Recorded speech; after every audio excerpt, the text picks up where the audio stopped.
بسم اللہ الرحمن الرحیم ان اللہ و ملائکتہ یصلون علی النبی یا ایہا الذین آمنوا صلوا علیہ وسلموا تسلیما الصلاۃ والسلام علیک یا سیدی یا رسول اللہ وعلی آلک وصحابک یا حبیب اللہ۔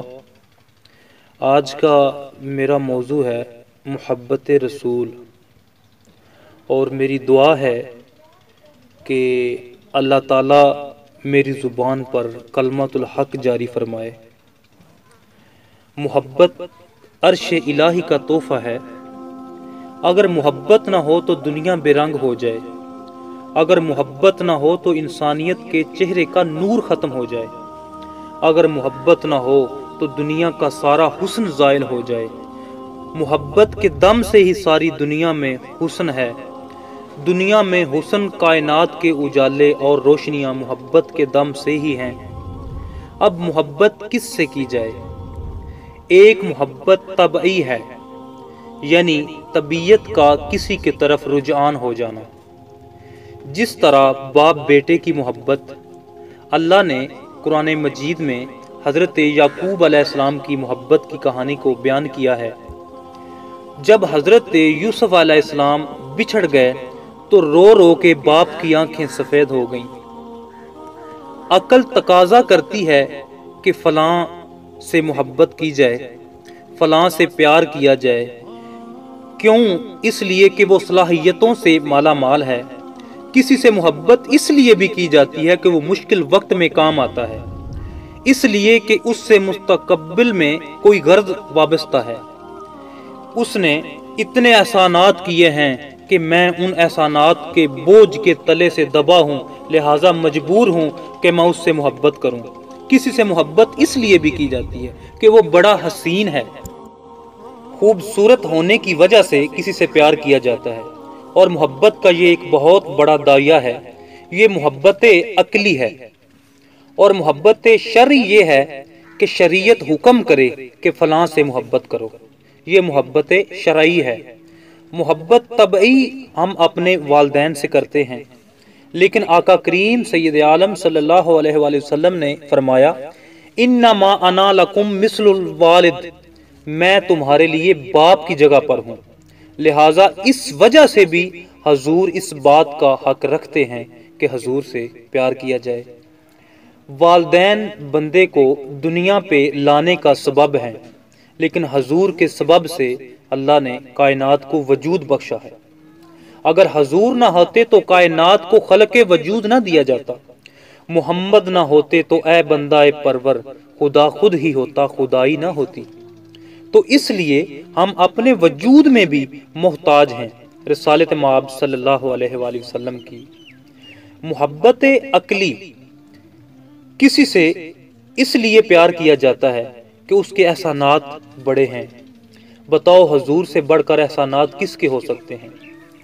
تم جہنم کے کنارے پہ پہنچے تھے، کس نے تمہیں جنت کی راہوں میں ڈالا؟ زندگی کا ڈھب اور سلیقہ کس نے سکھایا؟ کس کی نگاہ فیض سے سراغ زندگی پائی؟ کس کے دم سے کائنات میں اجالے ہوئے؟ کسی سے محبت اس لیے بھی کی جاتی ہے کہ اس سے کوئی غرض وابستہ ہو، کل کام آئے گا، کل آڑے وقت کام آئے گا۔ محبت کا رشتہ لہٰذا اس سے قائم رکھو، کل مشکل وقت میں، کل آڑے وقت میں کام آئے گا۔ بتاؤ نزاع سے بڑا مشکل وقت کون ہو سکتا ہے؟ حشر سے بڑا مشکل وقت کون ہو سکتا ہے؟ آپ اپنے آقا سے محبت کریں۔ آقا سے محبت یہ مشکل وقت میں کام آنے والے ہیں۔ نزاع کے وقت روح محبوب اگر سامنے ہوا تو جان سوکھی نکل جائے گی۔ اگر قیامت کے سخت میدان کے اندر آقا کریم سید عالم صلی اللہ علیہ وآلہ وسلم نے جب باہوں میں لیا تو سارے دکھڑے ختم ہو جائیں گے۔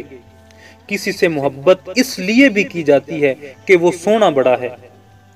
اگر یہ داعیہ ہے محبت کا، زمانے کے اندر حضور سے بڑھ کر حسین کوئی لاؤ تو صحیح۔ لکھاں آئے نبی زمانے تے، محبوب خدا جیا کوئی نہیں۔ لکھاں سونے بن بن بیندے نے، او دی خاکے پا جیا کوئی نہیں۔ اگر کسی کے حسن کی وجہ سے پیار کیا جائے تو حضور سے بڑھ کر حسین زمانے میں کوئی نہیں ہے۔ مکھ چند بدر شاشانی ہے، متھ چمک دی لاٹ نورانی ہے، کالی زلف تے اکھ مستانی ہے، مخمور رکھی ہیں مد بھری ہیں۔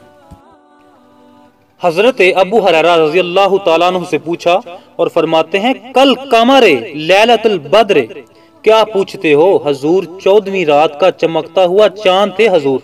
پھر کہتے ہیں نہیں نہیں نہیں، حضور جیسا نہ پہلے دیکھا نہ بعد میں دیکھا۔ حضرت حسان بن ثابت رضی اللہ تعالیٰ عنہ کہتے ہیں دیکھتے کیسے؟ کسی ماں نے جنم دیا ہوتا تو دیکھتے۔ خدا نے وہ سچا ہی پن چھڈیا جندے وچ محمد نو ٹالیا سی، حسینہ جمیلاں دا منہ موڑ دیتا، محمد بنا کے قلم توڑ دیتا۔ ایسا حسین پیکر تراشا، رخ کے آئینے میں مصور جڑا ہوا، چہرے کی ہر ایک لکیر میں قرآن لکھا ہوا۔ کسی سے اگر اس لیے پیار کیا جائے کہ وہ سونا بڑا ہے تو آؤ اس محبوب کی چوکھٹ پہ آئیں۔ اذا سرت استنارا وجہہ، جب مسکراتے ہیں تو چہرے کی لکیروں سے نور نکلتا ہے۔ اذا ضاحکا، جب مسکراتے ہیں سامنے والی دیواروں پہ عکس پڑتا ہے۔ اذا تکلم رویا کا نور یخرج من بین ثنایاہ، جب بات کرتے ہیں تو دانتوں سے نور کی کرنیں چھن چھن کر باہر نکلتی ہیں۔ اگر کسی سے اس لیے پیار کیا جاتا ہے کہ وہ سونا بڑا ہے تو حضور سے بڑا حسین زمانے میں کوئی نہیں ہے۔ اتنا حسین کہ محبوب خدا ٹھہرا، اتنا حسین کہ خدا کا بھی محبوب ٹھہرا۔ اعلی حضرت نے کیا خوب کہا ہے، جس کا حسن اللہ کو بھی بھا گیا، ایسے پیارے سے محبت کیجئے۔ ایک ایک ذرہ جس کے پیار میں سلگ رہا ہے، صحابہ ہیں تو پیار کر رہے ہیں، کائنات کا ایک ایک ذرہ پیار کر رہا ہے، شجر و حجر اس محبوب سے پیار کر رہے ہیں۔ آقا کریم نے ارشاد فرمایا لا یؤمن احدکم، اتنی دیر تک کوئی شخص کامل مومن ہو ہی نہیں سکتا جب تک اپنے والدین سے، اپنی اولاد سے، بلکہ کائنات کی ہر شے سے مجھے زیادہ محبوب نہ جانے۔ اور ایک حدیث میں ارشاد فرمایا اتنی دیر تک کوئی شخص کامل مومن ہو ہی نہیں سکتا جب تک اپنی جان سے زیادہ مجھے محبوب نہ جانے۔ تو حضرت عمر رضی اللہ تعالیٰ عنہ نے کہا حضور آپ مجھے ہر شے سے زیادہ محبوب ہیں لیکن جان سے زیادہ محبوب نہیں ہیں۔ اندر کی کیفیت زبان پہ لے آئے، کہا سچی بات ہے بتا رہا ہوں، آپ مجھے جان سے زیادہ محبوب نہیں ہیں۔ حضور نے کہا عمر پھر ایمان کی تکمیل کرو۔ فوراً عرض کی حضور آپ مجھے جان سے زیادہ محبوب ہیں؟ تو فوراً کہنے لگے حضور آپ مجھے جان سے زیادہ محبوب ہیں۔ تو فرمایا قالا الان یا اے عمر اب کام بن گیا، اب اتنی جلدی کیسے کہہ دیا کہ آپ جان سے زیادہ محبوب ہیں؟ صوفیہ فرماتے ہیں حضور کی نظر بھی تربیت کرتی تھی اور حضور کی گفتگو بھی تربیت کرتی تھی۔ جب کہا حضور آپ جان سے زیادہ محبوب نہیں ہیں تو حضور نے نظر اٹھا کے دیکھا، ایمان کا لیول بڑھ گیا، اور جب دوبارہ دیکھا تو حضور جان سے زیادہ محبوب تھے۔ حضرت علی رضی اللہ تعالیٰ عنہ شیر خدا علی المرتضیٰ فرماتے ہیں حضور ہمیں اہل سے زیادہ محبوب ہیں، حضور ہمیں گھر سے زیادہ محبوب تھے، حتیٰ کہ سفر کے اندر ٹھنڈے پانی سے زیادہ محبوب تھے۔ اور آقا کریم نے ارشاد فرمایا جس نے میرے ساتھ پیار کیا کل جنت میں وہ میرے ساتھ ہوگا۔ آئیے حضرت زید بن حارثہ کی کہانی سنیے کہ حکیم بن خزام ان کو منڈی سے خریدتے ہیں اور ان کی پھپھی حضرت ختیجہ الکبریٰ کو یہ تحفہ دیتے ہیں۔ حضرت ختیجہ رضی اللہ تعالیٰ عنہ سب کچھ جیسے حضور کے آگے پیش کرتی ہیں، اسی طرح یہ غلام بھی حضرت ختیجہ الکبریٰ نے پیش کیا۔ فرمایا حضور میرا سب کچھ آپ کا ہے اور یہ غلام بھی آپ کا ہے۔ تو آقا کریم سید عالم صلی اللہ علیہ وسلم نے غلام کو آزاد کر دیا۔ زید بن حارثہ کا باپ حارثہ اپنے بیٹے کو کریا کریا بستی بستی تلاش کرتا پھرتا ہے، بوڑھا ہو گیا بیٹے کو تلاش کرتا کرتا۔ اس زمانے میں لوگ کعبہ میں حج کے لیے آیا کرتے تھے، کوئی قافلہ ان کے علاقے سے آیا، کسی نے اسے پہچانا اور اس کے باپ کو بتایا کہ حارثہ اور اس کا بھائی کعب دونوں مکہ المکرمہ میں ہیں، ابھی حضور نے اعلان نبوت نہیں کیا تھا۔ کہا سنا ہے ہمارا بیٹا آپ کے پاس ہے، آپ جو فدیہ لینا چاہیں